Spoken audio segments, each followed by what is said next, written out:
In a world where hustle culture collides with wellness mornings and workplace demands keep evolving, how do we stay sharp without burning out? How do we navigate the endless stream of wellness trends while actually getting results? This is the Work and Wellness Podcast, and I'm your host, Ange Davies. Drawing from my own journey of wins, stumbles, and honest revelations, I'll be bringing you raw, unfiltered conversations with experts and inspiring guests who've been there, lived it, and found a better way. Together, we'll cut through the noise and workshop what it really means to be well in today's workplace. No more choosing between success and sanity. No more sacrificing health for achievement. Whether you're struggling with burnout, searching for purpose, or simply ready to work smarter, not harder, you're in the right place. This is real talk about real solutions for real people. Let's get into it.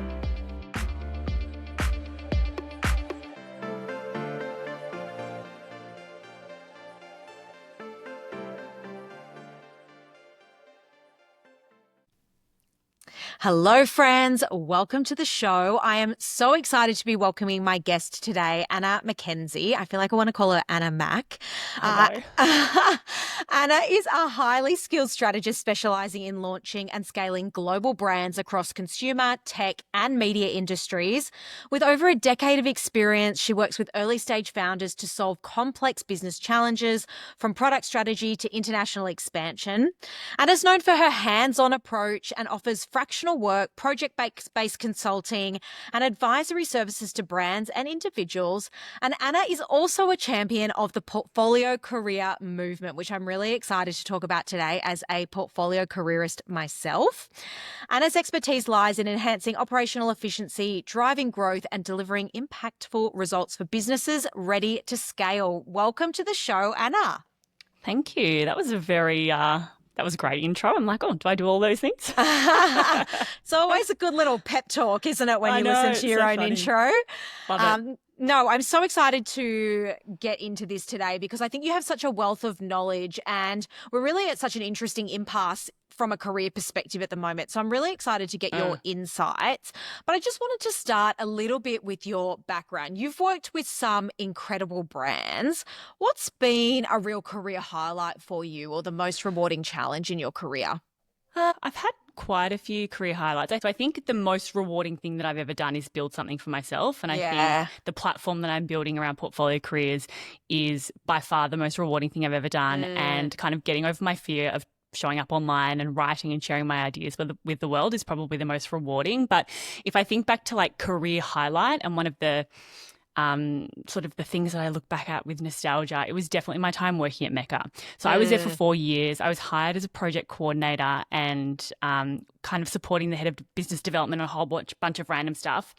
And when that person went on mat leave, I was given a promotion to basically take over part of her role and lead this department called concept development, which really was my role was essentially to travel the world, see what was happening in New York and Paris and Amsterdam and Spain and Thailand, and look what was happening in retail and culture, and take all of those kind of innovative insights back to Mecca and design this vision for a store of the future. And when I was given that role, like I was called into the founder's office and she kind of said to me, like, you know, this is a big step up, but I believe in you. And also I'm going to send you around the world for 3 weeks to kind of, you know, get the lay of the land. It was rewarding because I was so far out of my depth. Like it was such a big role in the business and I was so green. I was like maybe 3 years into my career, if that. So good. And so actually kind of thriving in that environment and, you know, being like a really valuable contributor was awesome because I learnt so much. I worked on really great projects. And it was just fantastic. So that's definitely a career highlight for sure. And it set me up so well to do what I'm doing today, which is kind of working for myself and consulting for lots of brands and supporting other brands to kind of, you know, expand and grow. And I think Mecca set me up really well because it's such a category leader. Like everyone looks to Mecca and go, you know, and I was working in the innovation space. So it's like, it's been something that I've been able to hang my hat on, particularly as kind of a solo operator. Such a cool gig. How important was that leader's belief in you though, Anna? You're saying you're green and, you were at the start of your career. It sounds like that played a huge role in you feeling like you could go and do this. Yeah, absolutely. Like I'm still confused as to why Joe, the founder, saw something in me. But I think what she did see in me was this insatiable curiosity. And I would put my hand up for absolutely everything and anything. I'd be like, I'll support on that photo shoot. I'll support the CFO with this financial spreadsheet. I was literally like a sponge. I wanted to learn as much as possible. And so I think even in the first sort of 12 months, I was lucky that I had exposure to her, the founder, because of the person I was supporting, the head of business development. But I think she saw that and was like, you know what, we'll give her a crack. And thankfully, I had the right support around me, like the right mentors and people within the business to kind of support me in areas that I wasn't up to scratch in. But it was huge. It was so huge. I think when somebody else, particularly someone of such a high caliber, believes in you and sees something in you, it gives you that confidence to kind of go after it yourself. Absolutely. I think it really gives you that self-belief for sure. But I also think it speaks to, we're in such an interesting world, and I talk obviously a lot about well-being and burnout, but it doesn't mean that I'm against hard work either. I think hard work's really important, and it speaks to you saying, I'll do that. Let me help on that. And I think that's something that's starting to get lost a little bit in our world of work at the moment, is sort of that willingness to do all the different things, to learn so much, and people sort of just staying in their lane. So I think it speaks to that as well. I don't know what your thoughts on that are. Yeah, totally. And I think it's interesting when it comes to burnout and hard work as well, because I agree with you. I think hard work is really important, particularly when you're at the early stages of your career. Like you need to get runs on the board. You need to learn. You need to you really need to make the most of the environment that you're in and work really, really hard. But I think for me, at least in my experience, burnout has happened when I've been working hard on the wrong thing. Yeah. So I am so happy to put in lots and lots of hours and spend a lot of energy doing something that I'm passionate about, like my business at the moment, my portfolio career business. I work so many long hours, but I love it. I feel really aligned. I'm working on the right thing. I think when I've been really dramatically burnt out in the past, it's like putting all of that effort or having a lot of expectation to perform on something that I just don't care about or doesn't, speak to my passions or interests, or I'm not learning. Like I think that hard work can be super rewarding and not necessarily lead to burnout if you just bloody love what you do. I agree so wholeheartedly with that, because I always say burnout happens when we're working too hard in a place that's incongruent with our values or incongruent with what really lights us up. So I love hearing you say that, because you can work really hard as long as you are doing it for something that you feel purpose in, and purpose is really important. You mentioned burnout in the past. Can you tell us a little bit more about that and sort of how you came through that? So I think the biggest time I've ever experienced burnout was during COVID.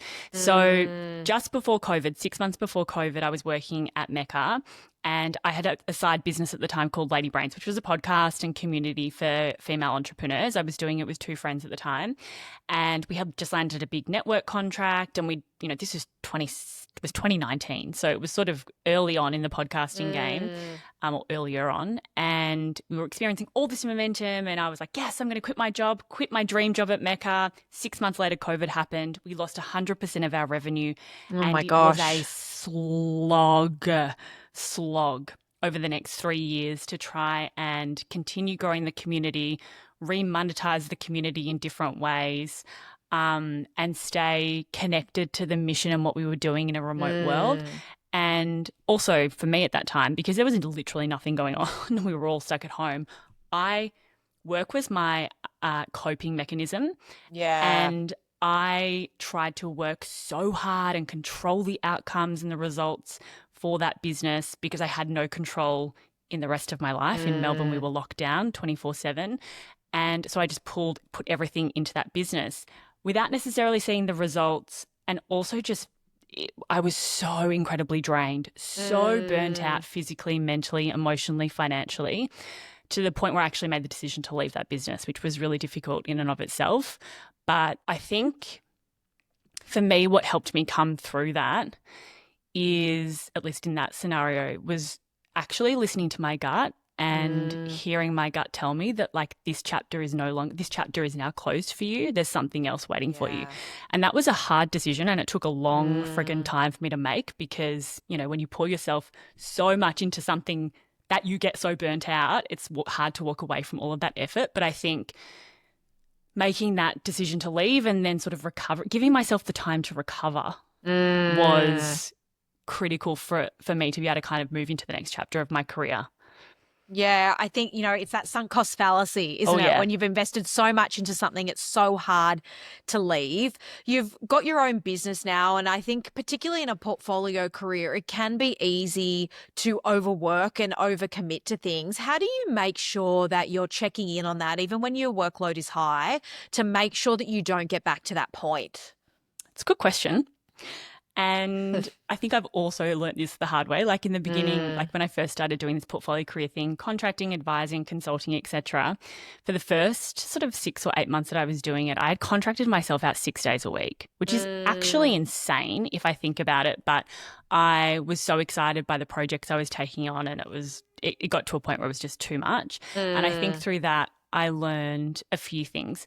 I think I learned that I needed to get really clear on how and when I like to work and how my body worked, like when my energy peaked throughout the day, how to structure my day so that I'm optimizing the best hours and I'm taking a break in the hours when my brain's not working. And so I ran a lot of sort of experiments in terms of how I structure my time. And probably over the course of maybe 12 months, I reckon, I got to a point where I'm like, okay, I know exactly what my ideal week looks like. And now I am so firm on boundaries around that. So I don't take meetings on Mondays or Fridays at all, ever. It's like a hard line, even with clients.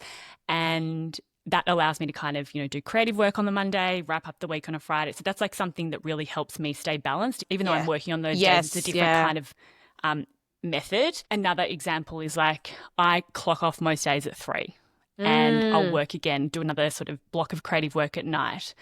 And I used to feel really guilty about that because I'm like, oh, I've got to work until 5, otherwise I'm not being productive. But it's like, you know what? I'm just not, I don't enjoy working in the afternoon. My brain sort of has a bit of a meltdown. And so I'm just going to give myself permission to go to the gym, go for a walk, do whatever. And so I think I'm really, really clear on how to structure my days, which is good. What I'm trying to figure out now is how do I actually structure my year? How do I structure my quarter? How do I structure my month? And what I think that I'm realizing is that I am someone who works really well in like a sprint rest cycle. So, you know, I love those really high intensity months where I've got an amazing project launching, or I'm launching a product or whatever it might be, but I need to back that up with, you know, a decent amount of time for rest. And so I had a really big end to last year and start of this year. December, Jan was huge. And so I made the decision to take the month of March off any client work and just focus on like a creative project I've been ideating on for a while. And so I think the benefit of working for yourself, obviously, and particularly in this portfolio career sort of capacity, is that you can kind of pull those levers and you can experiment and figure out what works for you. And so there's definitely times when I'm like a psycho and I'll work 12 hours a day. Yeah. But there's also times when I'm like, you know what, you have permission to just take the day off and that's fine.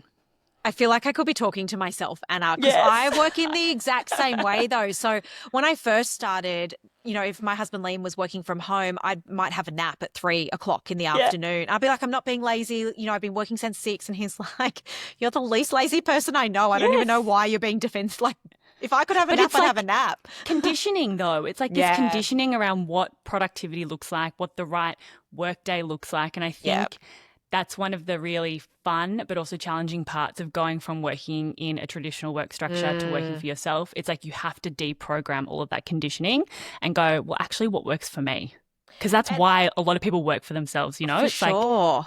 It's hard though. It's so hard to do. And I think it's easy to get caught back into that trap of working certain hours because that's what's always been conditioned. But the beauty of having your own business is you get to choose. So I think it's awesome. And I love that you are having some self-awareness and self-reflection on, okay, not just what does my day look like, but what does my best quarter look like? Yep. And from a burnout perspective, there's actually a lot of research to say we can work in those sprints, but you need to follow it with that downtime to make sure that we're looking after our health and well-being as well. So like, I love hearing that you're even just being curious, because something that's right for you is not right for everyone else when they start their portfolio career as well. Exactly.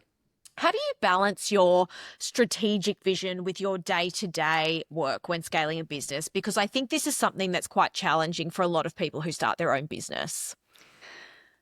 It's a good question. And I think both are really important in equal measure.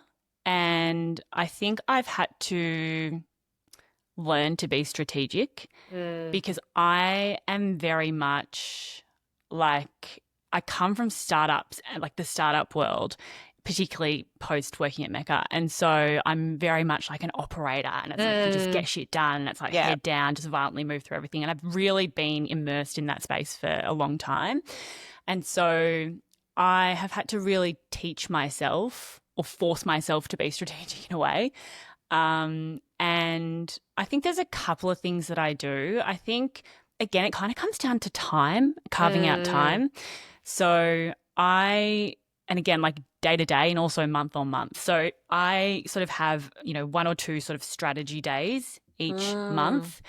I'll do like an end of month kind of review of my business, everything from financial metrics and, just literally every single part of my business. I'll do a monthly review, and then I'll feed that into kind of a next month plan. And usually that takes a full day, sometimes a day and a half, but I always schedule that in the calendar because that's great. For me, it's sort of, it's almost like a strategy day, a strategy team meeting with myself that allows me to kind of make sure that I'm always having that like top-down perspective. But then sort of the day-to-day minutiae of running a business, I time box. I'm ruthless around, time boxing the repetitive kind of tasks that I have to do each day. Or, so whether it's like following up leads or doing sales outreach or replying to emails or posting content or writing, like I'm really ruthless. I usually spend an hour in the morning doing all of those kind of day-to-day operational things, and then I don't look at it again until the next morning.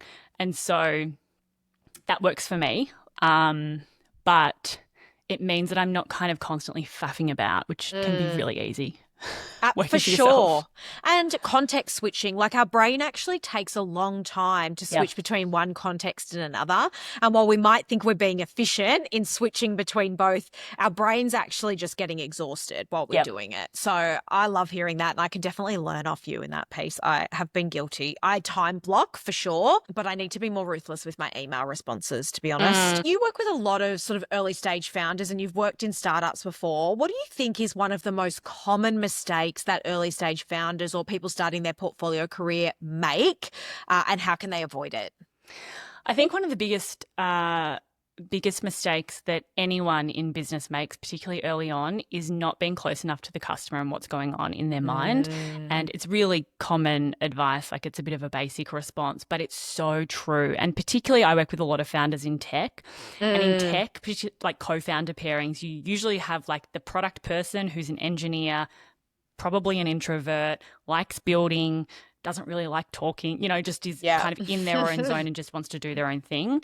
And I find that particularly with that profile of founder, sometimes the idea of getting in front of a customer and talking to them about the product or, the business or their problems or whatever is quite daunting. It's quite, scary to put themselves in front of a customer and ask those questions.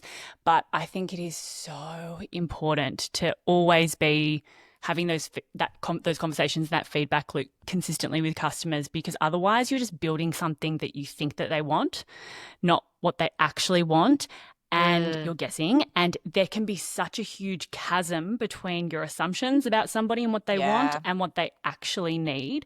And I have seen so many businesses with a really poor feedback loop between the customer and what's happening on the front line and the product team or the marketing team.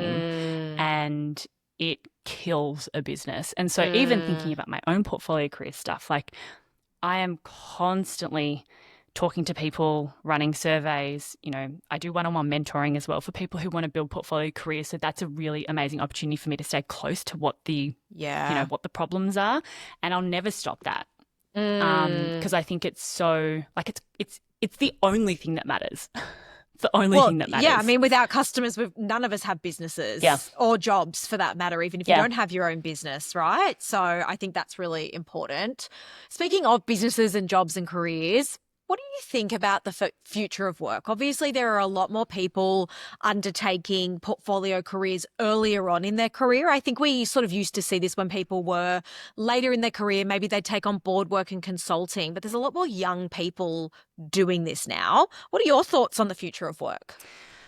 I've been thinking about this a lot recently because I think there are lots of different things, macro forces and sort of cultural shifts happening that are all coalescing into one place, and I feel like the portfolio career is rising to the top. So if I think about kind of macro forces, I think AI is already changing the structure of the workforce, and where businesses might have needed in the past huge teams, maybe they only need one person who's AI powered or a set of like part-time project people with, AI supporting the workload. So I think AI is going to change things massively.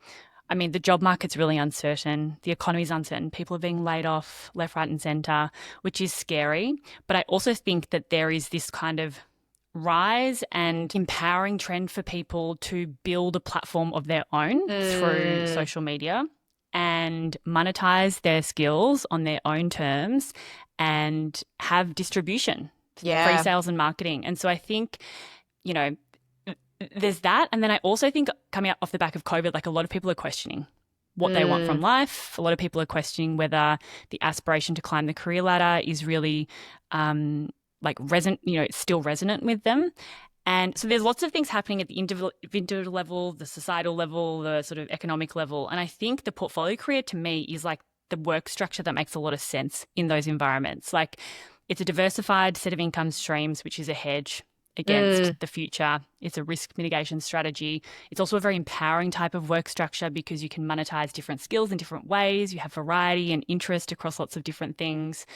It's sort of somewhere between being a founder and an employee. Like you're not a founder in the sense that you're not building a business beyond yourself, and you're not an employee in that you own your time and value, but it kind of sits somewhere in the middle, particularly if you're doing contracting or consulting as part of the portfolio of work. So I wouldn't go as far to say that I think the future of work is portfolio careers, but I do think the portfolio career will become much more of a mainstream work structure, particularly for knowledge workers, because the definition of job security used to be a full-time job. Yeah. And I don't necessarily think that that's the case anymore, particularly with AI. Like I just don't think that people can rely on a full-time job for security in the future. I mean, I agree with you. And, I worked a lot of years in HR and sat on leadership teams and was part of the discussions even back then around restructures, right? So a full-time job even, 15 years ago, 10 years ago was still not guaranteed or a safe income. Do you think corporate employee work is dead, or do you think there'll always be a place for that? I don't know. If you asked me like 2 years ago, I would have said that there would have always been a place for it. But the rate of change of AI is mind-blowing. Like even in the last month, I think ChatGPT did an update and I was like, oh my God. Basically, I mean, I run my portfolio career by myself. In the past, I would have had to have hired people to do X, Y, Z. Everything is outsourced to ChatGPT. Like I don't foresee myself ever needing to hire someone because I have so much more capacity and capability using chat as an intellectual sparring partner. And so I can see big businesses running on very lean, if not no teams. So I don't know, but I mean, think about how quickly AI has progressed in the last 18 months. Like where will we be in 5 years? Well, and it keeps learning off itself too, right? Which actually is wild. Scary. Yeah, absolutely. It's crazy to think about. I love having these conversations because I also think when you think about the way that we work, the 40-hour work week, the 5 days a week, that really came from the Industrial Revolution and people working in factories and safety, and then somehow it transitioned into the knowledge workspace, and it's really not necessarily the optimal way to work either, which I think is super interesting. When you've got a portfolio career, what's your advice for people who might be interested in this on how they allocate their time and don't get that sort of maybe not even burnout, but the exhaustion from context switching and trying to manage sort of, it almost feels at times like 3 different or 4 different businesses. Yeah. It is a lot. I mean, it's a complex business model because not only are you likely doing lots of things, different offers, different types of work, different customers, etc., you're also running a business. So you're doing sales and marketing, you're doing delivery, you're doing cash flow, you're doing all of it. So it's a more complicated business model for one person. I guess, what advice would I give around how to manage it all? I think you really need to act as if you're the CEO of a business and build systems and processes where you can, because if you go into every single task with, reinventing the wheel and you don't have sort of, it's like the boring stuff. It's like systemizing your, your tech stack. It's building processes and templates and SOPs. It's being really clear around how you allocate your time across repetitive tasks, using AI. Like, I think all of that kind of operational stuff, building a good operating model that kind of underpins the work, frees you up to do the impactful stuff and meaningful stuff that you really care about. So I think the operating piece is really important. And then I think it's just getting clear again on like when you do your best work and building your schedule around that and being really good with boundary setting with yourself and with other people and like protecting that time is really important, which I am getting better at. I used to suck at, but... How do you do that? So I think about, it's always hard to say no to work when you're your own business, right? Or set boundaries around when you're going to want to do work if you're full. Do you have any tips on how you do that, or how have you worked on getting better at setting those boundaries? I think for me, it's really been a mindset thing rather than like a practical thing, because in the beginning, I would struggle to say no, particularly to inbound work, because I'm like, oh, well, what if it's the last thing for a while? And it was really driven by a scarcity mindset. I think what I've learned over the past 18 months, particularly as I've been quite active and sharing my thoughts online and writing my newsletter, is that there are infinite opportunities to find work out there. I always say to people, like, your next gig is literally a conversation away. A conversation in a moment can change kind of the trajectory of your business. And so I think I've built the confidence and really done a lot of work, honestly, on my mindset around abundance and just understanding that there are so many different ways that I can add value to businesses in the world that it's much easier for me to say no now. So like, I had the confidence to take the month of March off from any client work. And as a result, my earnings for that month was significantly lower than every other month. But I'm like, opportunities will come. Yeah. They always do.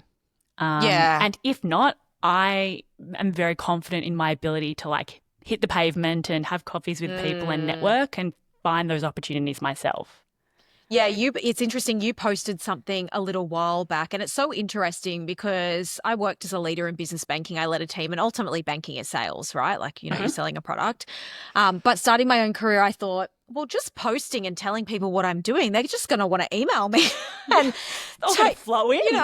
They're just going to come to me and tell me they want me to come and run some workshops on wellbeing or mental health or performance or leadership.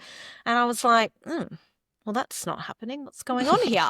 And then you said a post about, I think it was like 30 outreach, this is how you would structure your day if you're starting, 30 outreaches and things like that. And I thought, oh, it sounds so silly to say, but when you're doing it for yourself, it feels very different to doing it on behalf of a large organization. For me, it did anyway. Yeah. And it was a real lesson for me in coming back to my purpose and knowing that what I'm doing is purposeful and impactful for businesses, and backing myself to know that I can absolutely shift the way that a team works and operates based on coming in, and then reaching out to my networks and being 100%. like, hey, can I have a chat? No one's going to say no. This is, it's this weird thing of thinking that someone's going to say no, but they won't. And so even if they had do, a big who impact. cares? Well, Like, and that's it the actually thing. doesn't matter.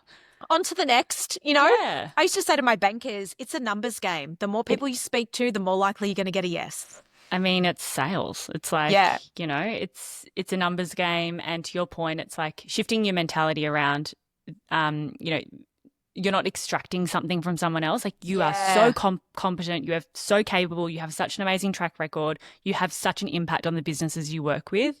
Like, it's a privilege to be able to share that with people. And, I think if you shift the mindset around that in those sort of initial conversations or sales conversations, it makes it much less awkward, more seamless, flowy, etc. And it becomes something that becomes quite easy. Yeah, and I think it's a real mindset shift, isn't it? As opposed to that you're selling something to someone, you're thinking about, this is the value that I could really bring you, you know? So changing that mindset around that. You were speaking a little bit earlier about operations and seeing those foundations, right? Which is so important. You obviously have created the Portfolio Career Operating System, which I am a customer of, and it's actually revolutionized my life because I thought, am I going to have to buy Salesforce? Talk to me about what led you to do that. And it is a huge body of work. How did you get started and what made you decide to do that? Yeah, you know, it's really interesting. It's something that I'm still trying to figure out how to communicate about. Like, it's kind of, if I explain what the Portfolio Career Operating System is, it's built on a platform called Notion. And basically it is a fully fledged business management system for people with portfolio careers. So everything from like your CRM through to how you plan your content and think about your annual planning, and it's sort of, and manage your cash. Like, it's an entire sort of fully fledged system that allows you to run your portfolio career like a CEO, plus all of the video tutorials and all of that sort of stuff that is in there as well.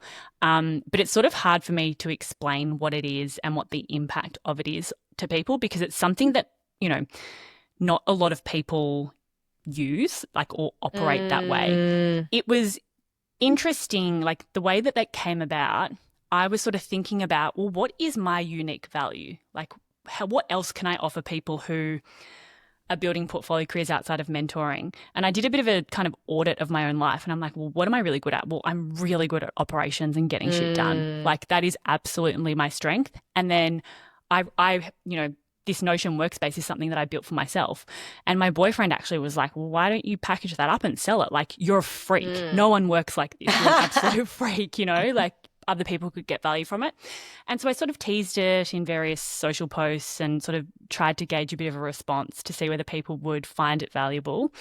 And they said they did. So I sort of started tinkering away. Then I launched a wait list.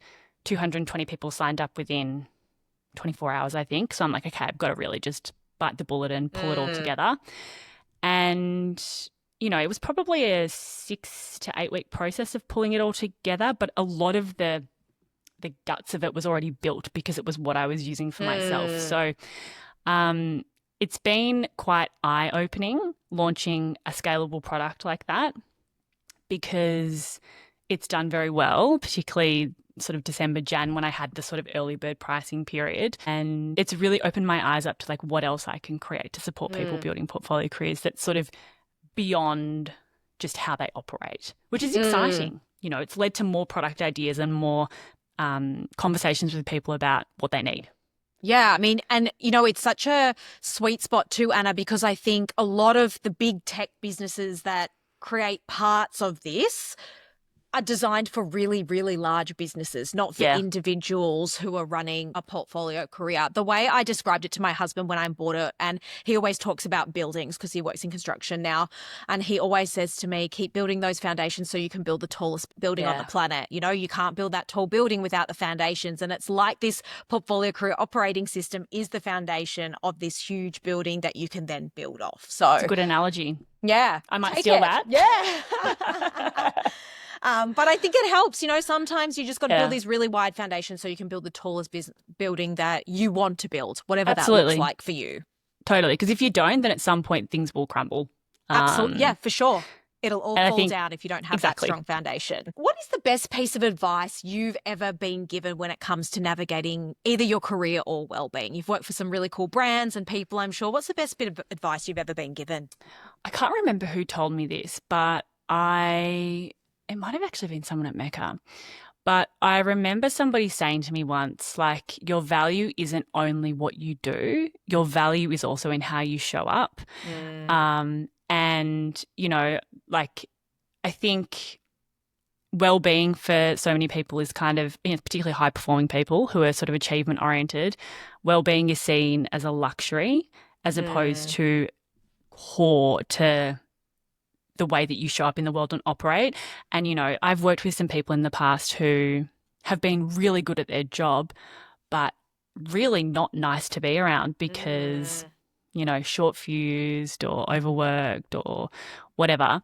And I think to be valuable to a business or the world or a community or whatever, it's not just about what you do, it's also how you show up. And I think showing up as a happy, healthy human who, radiates charisma and light and is empathetic and compassionate to people, that those soft skills and those soft traits come from investing in your own well-being. And so I think it's of equal importance to just like putting your head down and working hard, not only for yourself, but also for the people around you. Yeah. Like it's a non-selfish thing to focus on your well-being. And I think that is so damn true. And it's something that I'm constantly trying to, find. I don't like the word balance, but constantly trying to find a better integration of the two. Yeah, it's so funny. As a wellbeing speaker, I don't believe in balance personally. Yeah. I just said this on a panel the other day. I feel like it sets us up for failure, and I believe that we oscillate at different times in our life, and that's okay as long as you've got a level of self-awareness of where you're at on each element of your life. But I think it's, similar to your portfolio career operating system, well-being is also like the foundation of the building that you can grow off as well. Final question. I feel like you've shared so much powerful insight with us today. What is the next big exciting thing that you're working on, Anna? Okay, so I'll tell you. I haven't actually told anyone this, but my gosh, we've got the inside scoop. It's not really an inside scoop, but I took the month of March off to write a book proposal. So, my dream forever has been to write a book. Writing is like the most joyful thing in my life. And I had a few people in Feb reach out to me in the publishing world and just kind of gave me the encouraging push that I needed to pull together a proposal for a book. So I didn't actually get as far through as I wanted to in the month of March. I wanted to finish it. That didn't happen, but it started. And so that's kind of like, I'm putting that out into the universe on your podcast. Yeah, that's what I'm working You on. never know who's listening. Yeah. That's so. And do you want to share the premise of it, or no? That's under wraps. Well, it will be within the realm of portfolio careers and future of work. Yeah. That's so cool. Look, I'll be your first customer. I think everything that you do is so powerful, empowering people to go forth and build a career that's really meaningful and purposeful to them. And you're so generous with your information and what you write, and, it's not behind a paywall and all. And I just think, it takes a lot of time and effort, and that certainly doesn't escape me, and I'm sure many other people. So thank you so much for your time and wisdom today. I know that the Work and Wellness listeners will have gotten so much out of our chat, so I appreciate it. Thanks for having me. It was fun. Thank you.